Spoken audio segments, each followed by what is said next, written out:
Hi, this is Caroline Clark. I'm doing a book review of Teaching with Poverty in Mind, What Being Poor Does to Kids' Brains, and What Schools Can Do About It by Eric Jensen. And as I go through this review, I'm primarily focusing on how this book and the things that Jensen implies, how that can be viewed through a classroom management perspective. So as we start to look at Jensen's book, it's appropriate to look at what his purpose is. As you can see in this slide, he wants to bring attention to the links between academic achievement and low socioeconomic status, and what that means is he's basically claiming that those kids who are from a poverty background are more inclined, based off of statistical studies and facts, to academically achieve less in the classroom. That's not to say that their own intelligence is naturally less than anyone else, but it's because of a variety of factors that causes their brains to actually change, and they also have a different scope on what their education is, because of a variety of different things going on in those children's lives. He does these things by focusing on the key factors that contribute to this relationship between socioeconomic status and the educational outcomes of students. And he also recognizes and references various schools that have found a way to conquer these negative factors and link these stories and examples with his own template for successful implementation through research-based action steps. It's also relevant to note that he considers poverty as a chronic and debilitating condition that results from multiple adverse synergetic risk factors and affects the mind, body, and soul. So it's not just something that is simply about the amount of money in one's bank account, if they even have a bank account, but more so poverty is a holistic state of being that, again, affects the mind, body, and soul. Overall, I'd say that Jensen was relatively successful in showing and proving what his purpose was. Though, there were a couple inconsistencies that I did find throughout his reading, but again, in the scope of classroom management, I think that there were some very helpful implementations that he suggested into a classroom. Some notes on poverty to get started. There's a couple different types of poverty that he distinguishes between. Situational poverty is one that he claims to be caused by sudden crisis or loss, and is usually temporary, so it's not something that is going to last for the entirety of a lifetime. It's more just situational, as the name implies. Generational poverty is when at least 2 generations have been born into poverty. So that describes a state of being that the family structure has been in this state of poverty for again, at least 2 generations, so quite some time. Absolute poverty is something that is actually relatively rare in the United States. It's kind of what you think of when you're genuinely having to solely focus on shelter and food and water, the things that you need to survive. Relative poverty is one that describes when families, maybe they have an income, but it's insufficient for the average standards of living in their area or in their country or even in their neighborhood. So relative poverty is something that is a little more subjective based off of your surroundings. Urban poverty is one that occurs in metropolitan areas with populations of at least 50,000. These situations are ones in which individuals are dependent on many large city services, and the reality is that many of these large city services are, unfortunately, very inadequate. And the last one that I'll mainly be focusing on is rural poverty. This occurs in non-metropolitan areas with populations below 50,000. And as you can see again in the slide, that some notes on rural poverty is that it's actually the biggest growing area.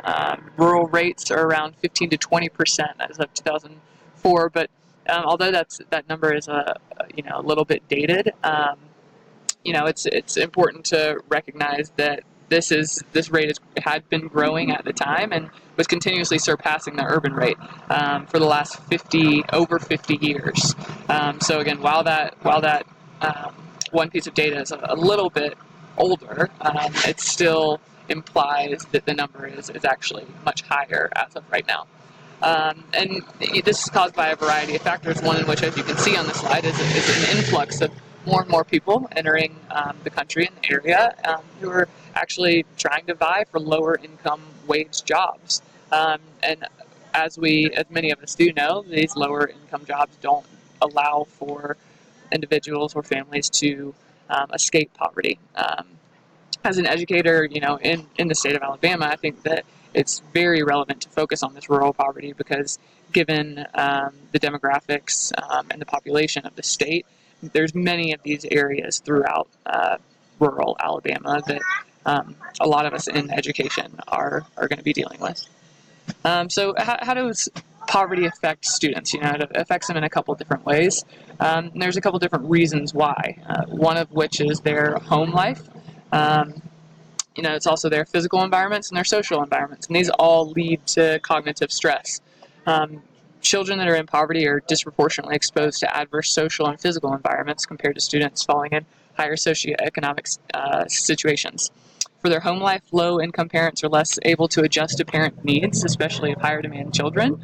A lack of funds for caregivers leads to inconsistency and also a lack of trust, which is be very influential on a child as they're growing up and they don't have anyone to look to or any relationships that they can fall back on that they do feel like they really trust. It also leads to less educational opportunities in the home for children. A common one that people talk about a lot and you hear about a lot is reading to kids in the evening. When both parents, or if there's only one parent at home, are busy working, more than many families do work. They may not be around in the evening to be able to read, and with the lack of funds for caregivers, there's no one to be able to do that. Additionally, and I'll talk about this a little bit later, with the IQ scores, it's shown that IQ scores can actually decrease throughout summer months, and for students that are in poverty, they're not able to participate in many of the summer activities that can actually help stimulate their cognitive focus, and therefore, this causes a lack or a decrease in the IQ scores for students coming from poverty. Some students, also might be in a situation where they're having to work to try and help contribute to the livelihood of their family. This gives the student less time to explore the world like we think of many children to do. They lose that sense of curiosity, and instead they're forced to be in a situation where they're struggling just to survive, and just to help add to any funds that their family may have so that they can just make ends meet. As far as physical environments go, many low-income neighborhoods, likely have lower quality social, municipal, and local services. Though this is not a rural focus, but instead of an urban focus, inner cities do have higher air contamination as well as worse water, and those biological effects can be drastic on a student, on a child's development. I will note here that it seems slightly inconsistent with Jensen that he uses these higher traffic rates as a reason for poor air quality, when he also gave the data about increase in rural poverty.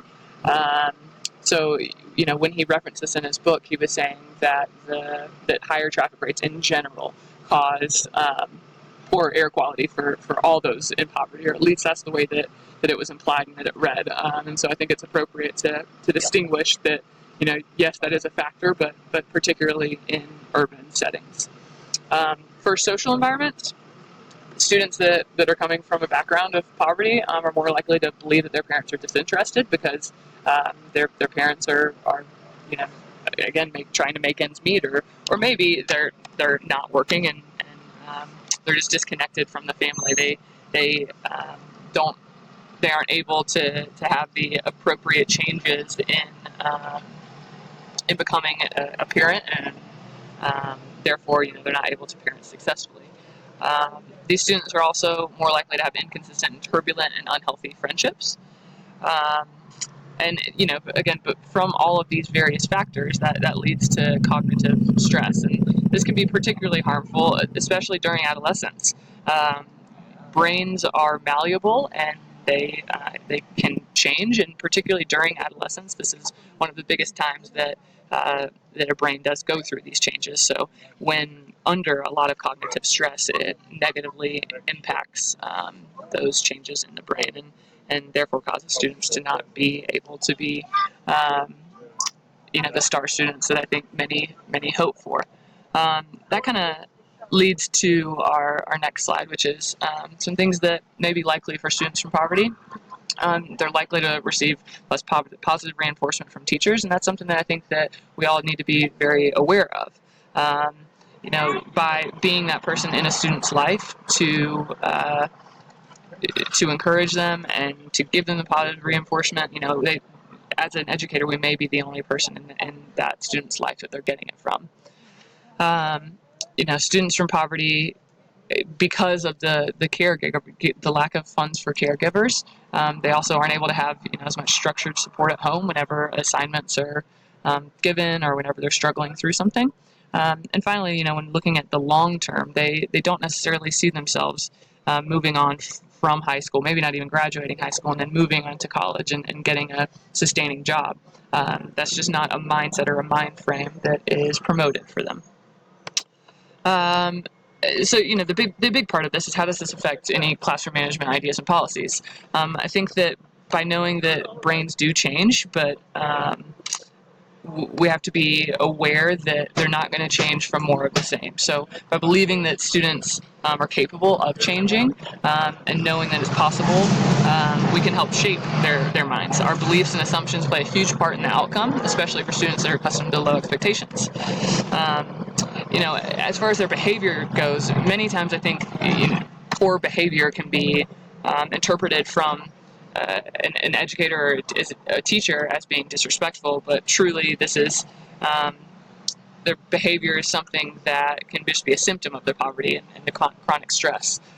It's shown that behavior stems from both environment and genetics. Behavioral geneticists claim that DNA accounts from 30 to 50% of the behavior of a child, while the environment actually contributes to somewhere between 50 and 70%. They also have a narrower range of appropriate emotional responses to situations, because many of these responses are actually taught, especially the responses such as humility, forgiveness, empathy, optimism, compassion, sympathy, patience, shame, cooperation, and gratitude. And while it's not necessary for a teacher to come from the same background as a student in order to relate to them, it is necessary to have empathy and cultural knowledge, which is why this presentation is occurring. Students want to belong somewhere, so in a classroom, I think it's necessary it's vital to be inclusive. They need partners and mentors to foster high achievement. By using languages such as our school or our classroom, that can help foster it. Also through celebrating efforts as well as achievements. It's through effort that some students are able to finally get to the point of achievement. So finding ways to praise students for things such as just making it to class on time in order to reinforce good behaviors can be very helpful. Allowing for students to share their strengths and get to know each other in the classroom, and even creating teams or groups so that this inclusiveness can be felt for students. When discipline is necessary, it's important that you already have a positive relationship with the child. Brag on children that do exceed expectations, and finally allow for some collaboration when it comes to assessments and scoring. One helpful way of doing this is the acronym SHARE. So that's supporting the whole child, using hard data, having accountability, relationship building, and an enrichment mindset. There's a quote up here, and it essentially just means that when these students are having to focus on a variety of different things, how can we really expect them to hold their academics at the highest priority? That's something that often gets thrown to the wayside. Some action steps that can be used are building on core skills, which will be a little bit on the next slide, but pinpointing assessments, trying to identify where difficulties are rooted and where struggles are coming from. Actually 60% of the variance in IQ is attributed to epigenetic factors such as the socioeconomic status. Encourage the summers to be a time for these students to explore and to think. Remember that IQ is not fixed, and that emotional responses are learned, as we spoke about before. For core skills, these are some core skills that are shown. I'm running out of time here, so I'm actually going to show a couple more slides just so that we can get through all of them, and hopefully that you can see them. And the last one will be the bibliography.